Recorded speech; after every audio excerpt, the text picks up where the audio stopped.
Welcome to Zero. I am Akshat Rathi. And I'm Oscar Boyd. Akshat, last year, you, along with several of your Bloomberg Green colleagues, wrote a big series of articles called Bottlenecks, and we made several episodes about that series for the podcast as well. For those of our listeners who haven't yet heard those episodes, do you want to just give a quick reminder of the overarching theme of that series and some of the topics you covered? Yeah, this is a constant ongoing struggle these days that countries aren't able to build all the electricity generation capacity and distribution that is necessary for all the demand that is coming from electric cars, heat pumps, but also AI. And what we wanted to do was to look at why is that happening? And in rich countries, we found these bottlenecks, things that are supply chain issues, and we had plenty of those after the pandemic, but these specific ones have yet not been resolved. And what are some of the specific issues that are causing bottlenecks in These those? are like instruments most people don't think about. Things like transformers and cables, even engineers and their skills to just be able to build out all that we need.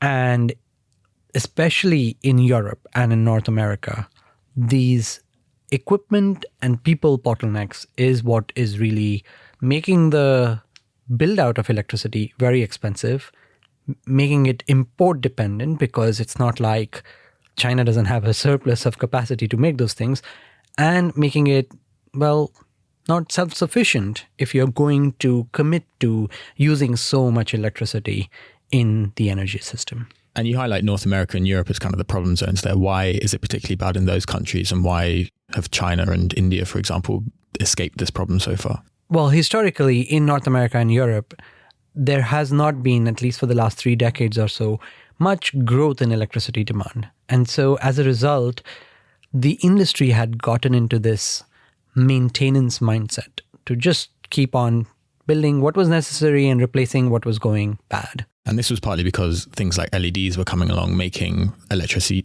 use more efficient. So actually demand in some places was either completely plateaued or slightly falling. Efficiency was part of the thing, but really it was deindustrialization because a lot of the industries were moving to Asia. And so the industries that used to make electrical equipment started to shut down, or essentially because it was cheaper to make it in India and China, to let those countries make that electrical equipment. And now that has flipped. Now the demand for electricity is rising everywhere on the planet, and in Europe and North America, which it hadn't done for a while. Your final piece in the bottleneck series, all the ones before that, you were looking at the specific bottlenecks, but then you moved on to looking at what are the effects of these bottlenecks. So moving on from why can't we build it to what happens when we can't build it. What did you find? So there is this historical research that I was aware of that, is spoken of in the development sphere, which is countries that have shortages of electricity, typically developing countries, see lower economic growth, or vice versa, where if you're able to bring enough electricity, and I'm specifically mentioning electricity, not all other forms of energy, if you can bring enough electricity to those countries start to grow economically. Ethiopia is a very good test case. Recently it built this large dam on the Nile, and suddenly it has this surplus of electricity now, which it wants to put to use, to productive use, and as a result, it's seeing an economic boost. What I was curious about was whether, as a result of what we are seeing in the electricity world, whether that is now becoming true for rich countries too. And so we ask much smarter people than we find in the newsroom, which are economists like at Bloomberg. Like people at Bloomberg Economics who do analysis in much more quantified ways, who can take, large data sets and make sense of it, and ask them whether they could apply that to rich countries. And so they created an electricity system stress index for us. And it essentially had these 5 factors included, which was adequacy, whether there was enough supply of electricity, how much was the demand, what was the cost of electricity, whether there were losses on the grid, and what kind of impacts did climate change have on the grid, because that's growing these days. And then they crunched those numbers and basically gave us a result saying places where there is high stress on the grid are places where you're seeing lower economic growth And this is now true of all major economies. So the G20, when you look at it, and there's a lovely chart in the piece, which I hope people will go and see, there was a nice period in the 2010s when electricity stress was pretty low or in some cases negligible. And suddenly all of that is in the red in the last 3-4 years. You also looked at various different companies through this, and one company that you profiled in your piece who was really struggling with this lack of electricity was called ASML Holdings. It's a Dutch semiconductor company, and they wanted to build a new campus to employ up to 20,000 people. What was their story? So ASML is not just a Dutch company that has lots of people. It's actually like the crucial piece in the AI supply chain because it creates this sort of equipment that is required to make very dense and small nanometer scale chips that are being used for AI. So if you didn't have ASML, and then of course you didn't have TSMC in Taiwan, well, there would be not much happening in the AI world. So ASML is a key part, and it's so big as a company that the Dutch economy actually, swings as the fortunes of ASML swing. So you would imagine that ASML would be like a national champion. They'll get priority in whatever. Exactly. The government would just, make whatever they want available. But turns out that's not the case because ASML is one of 12,000 businesses in the Netherlands waiting on an electricity supply. And the grid folks who we spoke to for the story told us, the country is spending 8 billion euros, like $9 billion every year. And yet it is going to take many years for this bottleneck to be sorted because the country has ended up in 2025 consuming as much electricity as was projected for the country to use in 2030. And this is not just a Dutch story. I mean, maybe the Netherlands is an extreme example of this in Europe, but we know of these examples in Germany, in the UK, in Sweden, all sorts of places. And this is where the Bloomberg economic study shows what happens. Because when you don't have enough electricity or electricity is too expensive, either you're not making stuff or you're not building the factories that would be making your economy grow. And so it was nice to be able to round off the series and not just look at the bottlenecks stopping electricity, but what is the impact of that electricity shortage? So you said there that they're using as much electricity now as was projected in 2030. Is that purely an AI story or where's that demand coming from? No, there is some data center, but in the Netherlands, it's really electrification of transport, it's electrification of heating. It's a combination of all three things that is showing up. So one of the issues that you highlighted in your bottleneck series is that why it's so hard to change is that the industries that are kind of at the center of these bottlenecks require high levels of certainty before they do things like expand production or invest in their own services because the factories are really expensive. The gear they're creating is hugely, hugely expensive. But from your reporting, it seems clear that this electricity demand is sustained, it's needed. We're already ahead of where we were projected to be. So are those bottlenecks starting to become undone? Well, there have been some solutions that have come through. So the transformer story, which we wrote last year in January, February, already within the last 12 months, we have had these announcements from the likes of Hitachi Energy and GE Vernova, big electrical equipment makers who are investing in building a transformer factory in the US or expanding their operations. But we haven't seen a systematic, government-led, policy-oriented push to try and resolve these supply chain bottlenecks. Because the bottlenecks exist domestically, there isn't self-sufficiency, but there are suppliers available, mostly Chinese, sometimes Indian. And so if you're okay paying higher prices, paying the tariffs that are showing up these days, then you can get what you want. It just takes a little longer and it's a little more expensive. But if this is going to last for decades, it is something that governments are going to have to think about more systematically. You didn't only look at what's going on in the richer countries of the world, you also looked at what's happening in those sort of rapidly developing. And the rest of this episode, we'll be hearing a conversation that you had with Manoj Sinha, who is the CEO of Husk Power Systems. And they build what are known as distributed energy resources, or DERs, as you call them in the conversation. Could you explain what these are? So in developing countries, the grid is still not as big and doesn't go to all parts of the country. But the demand for energy, especially electricity, is growing because smartphones are now there in the poorest of poorest countries. People want to be able to use electrical equipment for, if not entertainment, communication and work. But they don't have steady supply of electricity because the grid hasn't reached. So these distributed energy resources, at least in the developing country context, and which is what Husk Power does, is these mini grid, microgrids, which are essentially serving maybe 50 or 100 households, have a small power generation, typically nowadays solar combined with batteries, that allows for much more productive outcomes for those people. And this is a thing that's existed for decades. It's just that the technology now has become cheaper because of solar and because of batteries that have fallen in price. But DERs as a concept is a much bigger idea because it's essentially anything that is distributed. So you could think of a wind farm, which is wind turbines in lots of distances, as a distributed energy resource. Rooftop solar? Rooftop solar would be one. Electric cars that can be used as a backup for storing electricity on the grid. All of those things are distributed energy resources. It's sort of really applying digital to a physical asset where you don't have to think about the central power plant like a coal power plant or a nuclear power plant being the place from where electricity is generated and then given to all the people who consume it. You become much more of a two-way system where sometimes the electricity is consumed in a home. Sometimes the solar rooftop is actually generating more than what the house is consuming and thus exporting it back to the grid. And it is a whole phenomenon that's really disrupting how grids work.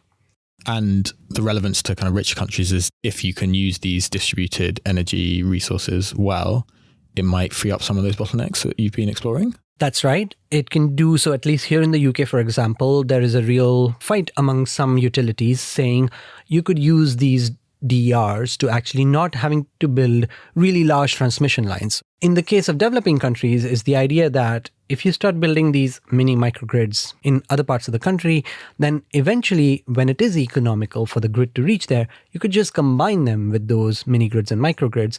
And thus you don't have to build a whole new system. And thus you're more efficient at using the resources that you have. Great. So we'll be listening to that interview shortly. But finally, before we get into the conversation, we've got a lot going on at Zero over the next few months. What are some of the things that you're excited to cover in 2026? Yeah. So in February, there is a conference happening at the International Energy Agency in Paris. It's their annual innovation forum, and it brings together companies, governments, entrepreneurs to try and talk about how we can deploy energy innovation to the problems we are facing today. Of course, I'm going to continue to write a lot about electrification, and we'll have plenty of episodes exploring electrification in all sorts of forms, and especially looking at developing countries where it is happening at a much faster pace than in rich countries. We are also going to continue the series that we've launched called Imagine, where we're going to talk to artists and musicians and movie makers and authors to try and understand how art can help us understand the climate crisis. We've got a couple of episodes coming very soon, one with a musician and one with a novelist. Later in the year, we are going to, of course, talk about Trump because there is no way you can ignore Trump. And we'll talk about COP31, which is going to happen in Turkey this year. And finally, I'll leave this for our listeners. We'll also do a Q&A episode soon. So if you have any questions, send them to zeropod@bloomberg.net. It's a busy year ahead. Thank you very much, Akshat. Thank you, Oscar. And now here's my conversation with Manoj Sinha, CEO of Husk Power. Welcome to Zero, Manoj. Thank you, Akshat. So Husk Power builds off-grid and mini-grid solutions. You started this company all the way back in 2008, and there is conversation now that you are going to have your initial public offering as soon as next year in 2027. That's a span of 19 years spent as a startup or as a private company. Just give us a quick rundown of what the last 18, 19 years have been like for you. Where did you start? What did you build? How did you change? I didn't realize that we have spent almost 18 years doing this. So when we started in 2008, our journey was not really to build a company. We really wanted to solve this problem that impacted people of my home state, which is Bihar. And then that's when we came up with this idea of decentralized electricity generation and distribution and not using fossil fuel close to the customer so that you don't have to invest a lot of money and your power is catered to the needs of actual population that you're serving. When we started, mini grids or microgrids were a term that nobody knew. So my slide, I remember almost up to 2012, 2013, I used to have 2 or 3 slides describing what a microgrid is. Now it has become mainstream. So just so that we are clear on the IPO plan, we are not planning to IPO next year. Our plan is to IPO actually around 29, 2030 because we have a pretty bigger ambition than what we had even 2 years ago. We are planning to deploy 2 gigawatt worth of DER assets across Asia and Africa. And we now have technology to be able to manage those, tens of thousands of assets spread across geography. So our ambition has been going upwards on an annual basis as we see microgrids and DERs as the mainstream solution to solving not just the electricity problem that impacted roughly 1 billion people without access to power, but also another 2.5 billion people who have access to unreliable power. So that's what we are trying to solve at scale in the global south. So Husk Power, because you started using husk as an agricultural waste by burning it and making electricity, but that no longer is the business model for you, right? Correct. So when we started back in 2008, like I said, we were trying to build something for the rural population with, very limited disposable income. Personally, I come from a semiconductor industry. I used to work with Intel, design microprocessors. So I understood solar quite well because solar panel is actually a semiconductor. But at that time, solar PV was very, very expensive, like $5 per watt. As compared to that, we discovered that biomass gasification system that was apparently discovered back in World War II timeframe could be used or repurposed to use the locally available biomass waste, in our case, rice husk, byproduct of milling rice crop, that could be gasified to generate electricity. It was much cheaper than solar back then, and it was appropriate for the market that we were trying to serve back in 2008. But fast forward that to now, we don't have to use biomass gasification, though our ambition still is to be 100% renewable energy provider. So we do use solar PV as daytime supply. We use battery as a storage for nighttime. But we still need a second source of energy, right? So that we are 24/7 up no matter what. And we strive to have the second source of energy that can be bio-CNG, that can be some other form that is actually renewable so that we don't have to depend on diesel. And so you started in India. In these 18 years, how have you expanded your business? Which are the most active markets for you? Right. So in India, we started in the state of Bihar that had probably the largest one of the largest populations that was not served with reliable electricity back then. That has changed quite a bit in Indian context with the, I would say around 2018 timeframe, the grid presence was almost everywhere, but the reliability of electricity still lagged. And that is the gap that we have been filling in the state of Bihar, UP, and Jharkhand. Those are the 3 states that we are present in India for our mini grid offering. But we not only serve our customers with mini grids offering, there are clients that might be a cold storage and things of that nature for whom we are providing commercial and industrial rooftop solar solution for them at their premises. And the third line of business that we entered recently, given India changed its policy for residential rooftop, which I think is a tremendous opportunity, which we call a residential rooftop business for us, named Beam under Husk brand. So those are the 3 businesses that we are doing in India, mostly in the northern part of India. And we entered Nigeria market sometime in 2020, not a great time to enter given COVID happened, but we could not predict that in January of 2020. And in Nigeria, we are doing these 3 things plus more. So Nigeria came up with a very forward-looking policy where they are interconnecting mini grids with the main grid. So that we can do a bulk purchase from the main grid that reduces our battery size requirement, therefore making the LCOE or cost of electricity cheaper for consumers. So that's an added thing that we do in Nigeria. Interconnected mini grids are larger in capacity. These are 2 to 10 megawatt in capacity, can serve tens of thousands of clients in a perimeter of, let's say, 10 to 12 kilometers. So those are the offerings that we have in India and Nigeria. And our ambition, like I said, is to deploy 2 gigawatt worth of assets across these 3 business lines, across these 2 continents.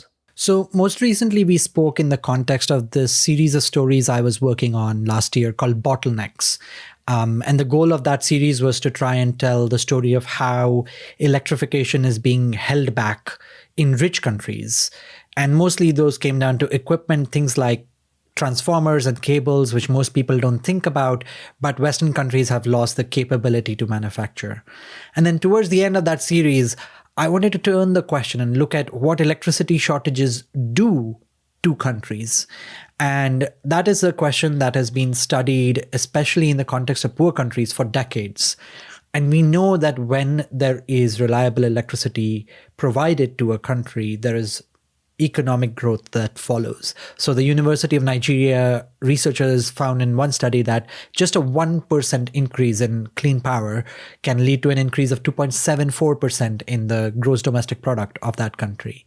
You've built these projects. Can you give me examples of 2 or 3 places where you have seen that bringing this Husk Power system changes the lives of people, and how exactly? Absolutely. My experience in Nigeria was quite unique when we entered in early 2020. I vividly remember, when I got down from the car, that I could smell diesel in the air. And when you go to the milling machine, if they exist in the ecosystem, the milled wheat flour, for example, actually has a diesel smell. So when we brought our first mini grids back in late 2020 or early 2021 in Nigeria, and then I visited again for inauguration, that smell did not exist. Practically 99% of the diesel generators were removed from the ecosystem. The millers actually did not have that smell wafting around in there. So it's a lifestyle improvement just by eliminating diesel. In terms of economic output, you gave the data of 1% increase in consumption of electricity led to 2.74% GDP increase. We can see that in reality. So, for example, the shops that were doing manufacturing of some furniture pieces using manual method, maybe manufacturing 2 to 5 furniture pieces in a month. We brought with us what we call productive uses equipment, which is sawmill and planing machine. All of a sudden, the same shop of carpenter with similar resources is producing 10 times that. So 40, 50 furniture pieces. The problem now has shifted from manufacturing bottleneck to sales bottleneck for them, which is a great thing, right? So you can see a dramatic expansion in economic activities. Similarly, there are other examples where people have as simple as cold storage. So they bought a refrigeration system, and now they're serving beer throughout the year, which is great for me because after a hard day work, it's nice to have a chilled beer.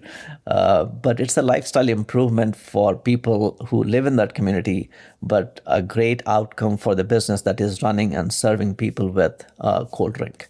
Yeah, and cold storage, the beer example is a fun one, but it is across supply chains for agriculture a huge challenge because so much of the food is wasted from its creation at a farm in the process of taking it to the place where it will be sold. And just adding some amount of cold storage can help save so much of waste food and thus emissions, even if those electricity comes from, sometimes fossil fuel sources. And if I may, actually, that reminded me of an example in Nigeria. So this is our 4th or 5th site that we were trying to determine if we want to build in that particular village. And actually, I was accosted by 5 or 6 fishermen who actually took me to the riverside and showed me how much fish actually they waste. Because the shelf life is not more than a day, they actually have to dump the fish at the end of the day. So actually at that site, we partnered with somebody and we brought in a cold storage to store fish in that cold storage. And all of a sudden, the economic output of these fishermen improved dramatically with just simple intervention. After the break, I asked Manoj why rich countries are spending billions on their grid build-out and whether they really need it. If you want to get in touch with Zero with guest suggestions, feedback, or anything at all, write to the show at zeropod@bloomberg.net. And while you're at it, write us a review on Apple Podcasts, Spotify, and YouTube. It helps new listeners find the show.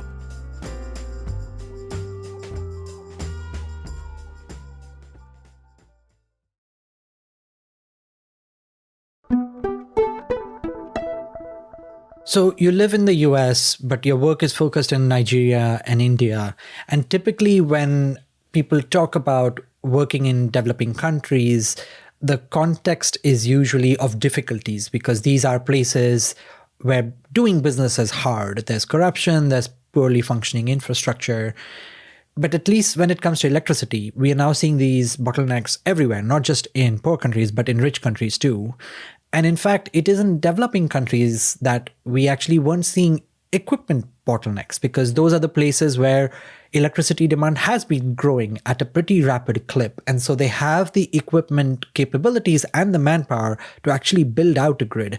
What kind of other advantages are there when you are operating in developing countries? So you're right. To get a feel of what are the actual challenges, for example, when we were doing business in India, I stayed in India for actually 2 years continuously to have that feeling, to understand the ecosystem, to understand the bottlenecks that we will face when we start scaling. So you're absolutely right. There's no alternative to experiencing it in person. I was lucky or / unlucky because I was born and brought up in Bihar, so I understood the challenges.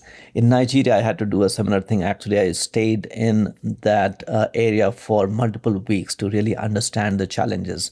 You're right, the manufacturing ecosystem in India, for example, is unbelievably good. But there are other bottlenecks when it comes to technology, for example. So when you're expanding, imagine 10,000 assets on the ground across 10,000 locations, let's say in India and Nigeria. You cannot have 20,000 people running these systems because that would be a chaos. So how do you really build technology using the latest and the greatest? So actually we are using predictive AI / ML, and we are moving towards generative AI to be able to manage these assets more algorithmically than have a chaos with 20,000 people in different geographic location. So that's where the local manufacturing is great, but the technology development does mean that you have to have access to the greatest resource that you can find access to that might not be available in the rural parts that we work in. And then there's also the story of policy experiments done in the context of developing countries that can be pretty insightful and ways for other countries to adopt. So you talked a little bit about your experience in Nigeria. It's an oil-rich country that has suffered some of the worst impacts of oil extraction. And then in recent years, the national government has cut subsidies on diesel, which has really created this boom for solar.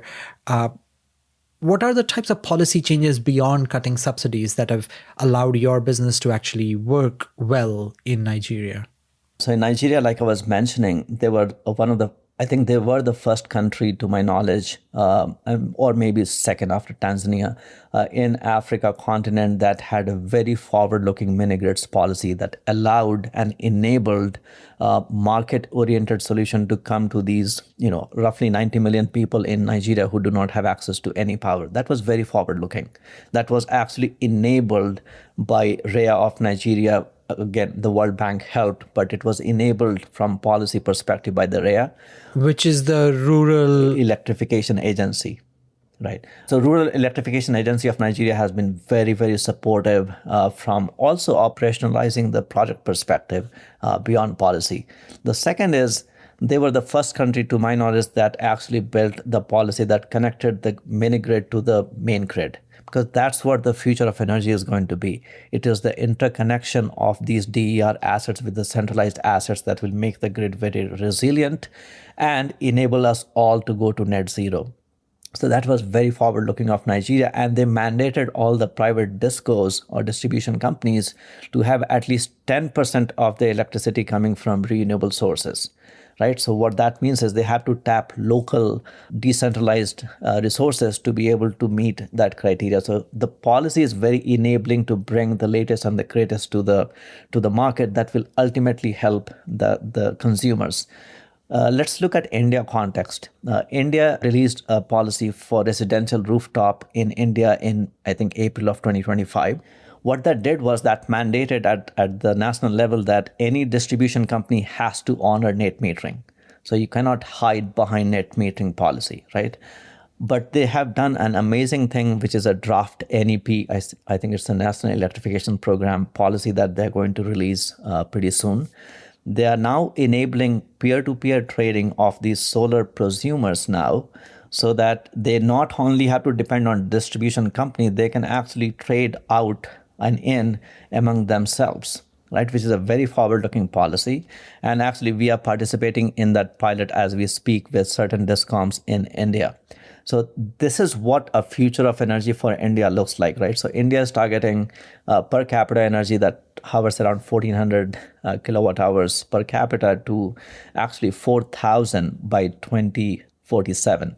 For that to happen and for India to go to net zero, it is essential that these kind of very forward-looking policy where each consumer or residential customer becomes prosumer, and they're allowing aggregators like ourselves to aggregate the supply and demand and serve it in the real time. So I see these two policy framework as one of the best policy frameworks that I have seen in the global south that is not encumbered by historical traditional policies that only promotes centralized electrification. That's pretty amazing, because it is also the time when, if you can do this kind of aggregation where you take maybe 1,000 rooftops and turn that into what is called a virtual power plant, you can act as a utility scale asset and then bid into the market and learn from the market when the prices are right and how to trade against that. And then it unlocks something that is being now experimented in many countries. So Spain has some experiments, UK has some experiments, Australia has them, where they're trying to use electric cars and the batteries in electric cars as a grid storage. When you combine hundreds or thousands of electric cars, you suddenly have a very big battery that you can use to be able to do this kind of trading. And I was in India in December, and just the number of electric cars there is just so visibly increasing every time I go back home that this kind of policy will also help unlock the use of electric cars as an energy storage asset. Absolutely. And India, I don't know of many country that has done this at national level. I know like in Texas, in the US, they have similar policy. You're absolutely right. In India, they have released VPPA, virtual PPAs that you can write using this aggregation methodology. What is very interesting is India is also applying its UPI infrastructure or architecture for peer-to-peer trading. So the UPI is the digital payment system. Correct. And they are going to use actually digital currency using blockchain. So you don't have to reconcile payment in Indian rupee in real time. You can store those through the blockchain and reconcile every third day or fourth day or seventh day. So it makes frictionless transaction possible. And that's what gives a scale on a national level. And that's what I'm very excited about. And we are actually hoping that Nigeria also adopts a similar policy. To your point about batteries, you may or may not know, but most of the states that we work in, most households, probably 99% of the households actually already have a battery and inverter system for emergency supply. Typically lead acid battery, but yes, they're called UPS system in India, and they have quite a few of the houses have that. So imagine all those gigawatt hours sitting there that can be replaced with lithium, which we actually plan to do, and then tap that beyond electric vehicle as behind the meter battery that already exists in the ecosystem. So you are now looking to raise $400 million for this new expansion you talked about to go up to 2 gigawatts of all these projects accumulated together, and then IPO later in 29 or 30. When you look at companies like yours around the world doing distributed energy, what other places are you seeing, or what other companies are you seeing that are doing interesting things? One of the companies that I look up to, which is in the country that you live in, which is UK, I really look up to Octopus Energy and what they have created from, very, in my opinion, very boring retail electricity to what now they have as Kraken and other things that they have done, including EV, right? They are selling EV as well. So I see them as more forward-looking from the Western countries' perspective. But with the peer-to-peer trading and other things that we are talking about in India and possibly in Nigeria, I see many companies coming into the space, especially the ones that are digital native and people who are going to use AI at scale, because that's what will make DER successful. Are traditional companies going to come in? Yes, the likes of Tata Power and other will come in India. There will be traditional companies, traditional as in companies that have been doing central power system in Nigeria will also do that. But I also see a lot of young and new companies like Octopus also becoming part of the national electrification program of many countries in Global South.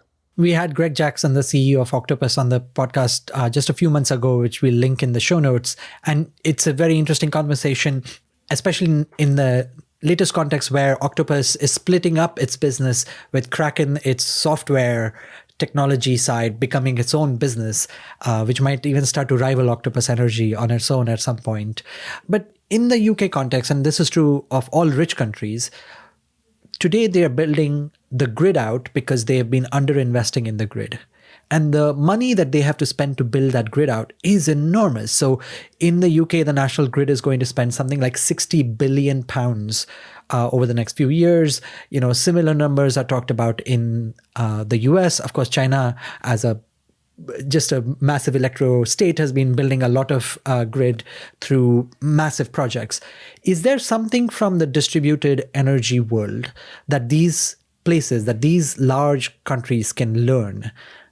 Is there a way in which perhaps they don't need all this large transmission network and maybe they can build a whole set of mini grids and reduce the overall cost of building the grid? So I have not seen that. What you said is absolutely correct, right? So one way is to beef up your grid to the next level, because all the intermittent power that joins, intermittent power being the wind and the solar, that joins the grid creates instability on the grid, because the grid was not built for this much intermittent power injection, right? So you have to beef up the grid with, in my opinion, for the US, it will be close to $1 trillion upgrade across the whole country. That's one way to go, but that's the traditional or historical baggage that I would say. The other way to go is do a massive decentralized projects and then manage it using the virtual power plant concept that you were talking about at national scale, and have all the customers as prosumers, because they all have rooftops, right? They can all install rooftops instead of 60 billion pounds going into all these projects, which I think they still need to upgrade. But 30% of that could have gone into subsidizing rooftop solar for customers. That asset is going to be 35, 40 years long asset. So imagine the investment that will last you more than almost half a century. And that will actually give you more robustness, in my opinion, than just investing pure play on the grid expansion. This was a really fun chat, Manoj. Thank you so much. Thank you, Akshat.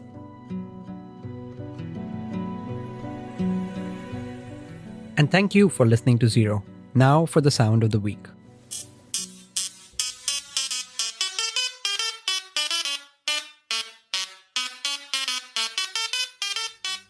That's the Mario theme song played using a singing Tesla coil.